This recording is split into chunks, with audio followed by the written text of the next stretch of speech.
Hi, I wanted to take a minute to talk about ways of extending characters to push the depth within their potentials, as well as pushing some of the conceptual write ups that could go into the characters before we actually get into a visual approach.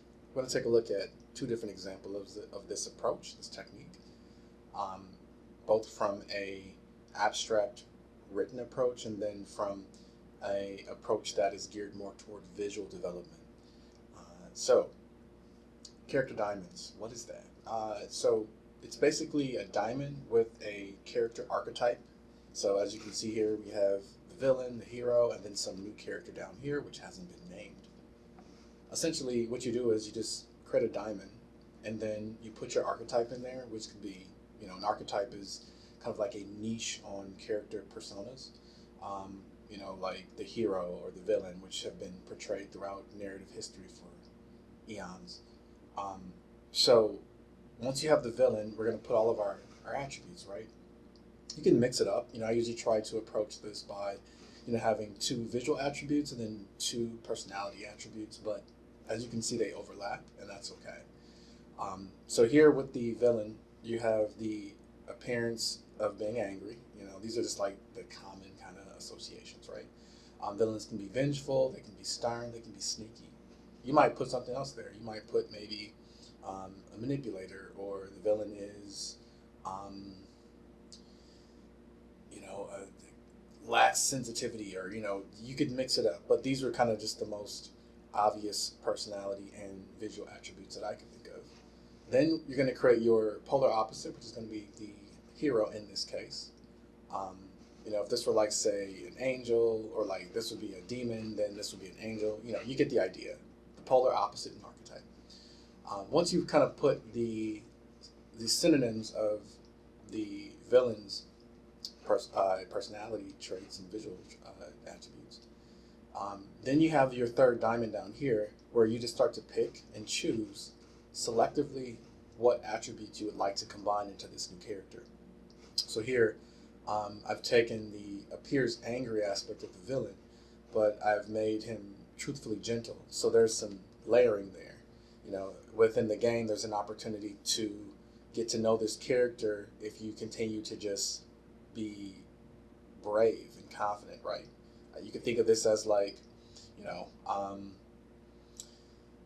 some some vagabond, or maybe like some seemingly foreboding character in the game that at first presence was coming across as a threat, but then maybe through dialogue and an exchange of conversation, you learn that there was some causality to the appearance of being angry in this character, and you're then invited to either work with them or help them, or they can aid you in some transaction of value.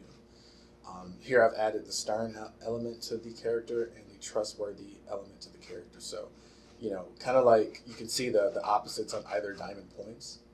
Um, you could take an archetype like this new third character and go in a number of different directions. So I encourage you to definitely explore this.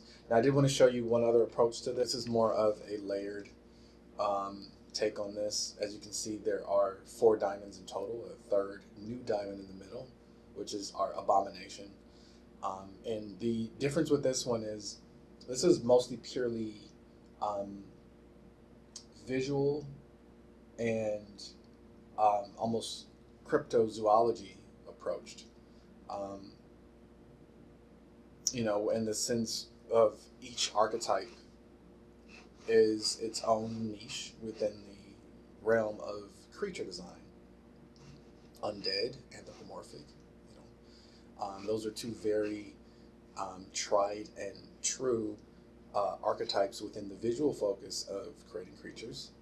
Um, you know, Undead, we've all seen zombie films. We are all familiar with that. But if you kind of look at the layers of visual attribute that go into making up these archetypes, it's quite a bit. And you can then mix and match. So here I have decaying wings, right? Because undead is more of an umbrella archetype to the zombie niche. So you can have undead things that aren't necessarily zombies, but fit into the necromorphic hemisphere of lore and potentials and design. And then you get into the anthropomorphic which is a very generalized way of saying, you know, half animal, half human. Here I've put all the basic attributes of what I wanted to work with within that focus. So you could mix and match your own animals into this and have your own approach. And then we get into more visual layering, the organic armor. So I wanted to have some of the skeletal parts, as you can see, mixing from the undead. Um, insect thorax, being more specific to the anthropomorphic. This was more of like,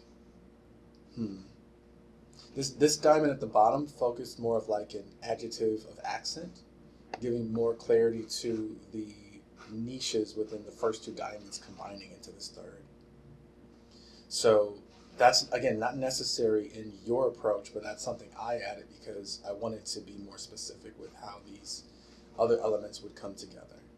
So here, if you look at the main diamond, you can see undead is an attribute, anthropomorphic is an attribute, and organic armor is an attribute of diamond point focus. Whereas in this this fourth attribute, multi-integrated, I didn't have to put that there, but I just kind of left it as a tag so that it could make more sense to this system as a whole. So this was my kind of evolution of the basic character diamond mixed into creature design. I hope this is helpful. Feel free to reach out and contact me if you have any other questions or any questions in general on these techniques.